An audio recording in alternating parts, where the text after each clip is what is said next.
ஜம்மு காஷ்மீரில் போதகர்கள் மீது வழக்கு. நீதியை தேடியவர்களுக்கே எஃப்ஐஆர். சகிப்புத்தன்மைக்கு இங்கு இடமில்லையா? நடந்தது என்ன? ஜம்மு காஷ்மீரின் ஜூத்தானா கிராமத்தில் கேரள கிறிஸ்துவ பாஸ்டர்கள் பயணித்த வாகனத்தின் மீது தீவிர மதவாத அமைப்பினர் கொடூர தாக்குதலை நடத்தினர். இது இந்தியாவின் பன்முகத்தன்மை மீதான ஒரு சவாலாகவே பார்க்கப்படுகிறது.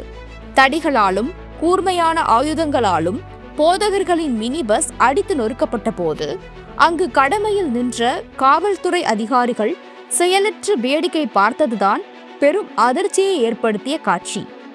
வன்முறையை தடுக்க வேண்டியவர்கள் விலகி நின்ற இந்த செயல் சமூக ஊடகங்களில் காணொளியாக பரவி நீதியின் மீதான நம்பிக்கையை அசைத்தது. காவல்துறையின் இந்த செயலற்ற தன்மைக்காக ஒரு சப் இன்ஸ்பெக்டர் உட்பட 8 அதிகாரிகள் உடனடியாக இடைநீக்கம் செய்யப்பட்டனர். இது நிர்வாகத்தின் சரியான நடவடிக்கை என்றாலும் நிலைமை மேலும் சிக்கலானது.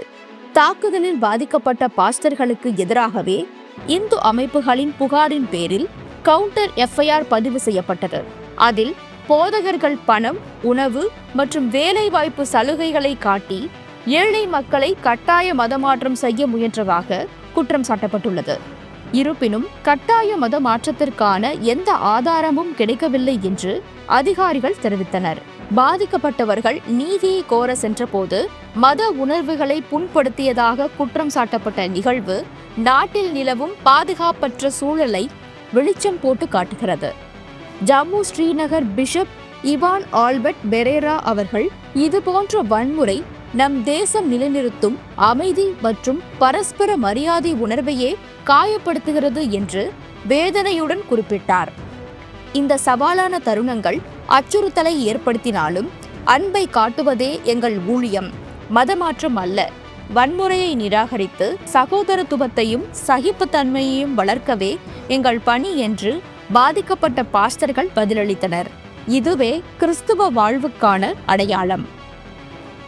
அன்புள்ள பிதாவே, கத்துவா சம்பவத்தில் பாதிக்கப்பட்ட எங்கள் ஊழியர்களுக்கும் குடும்பங்களுக்கும் உமது ஆறுதலை தாரும்.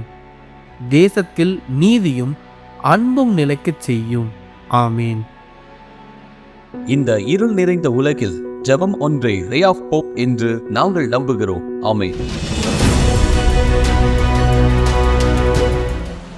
Download the Ark Connect app now.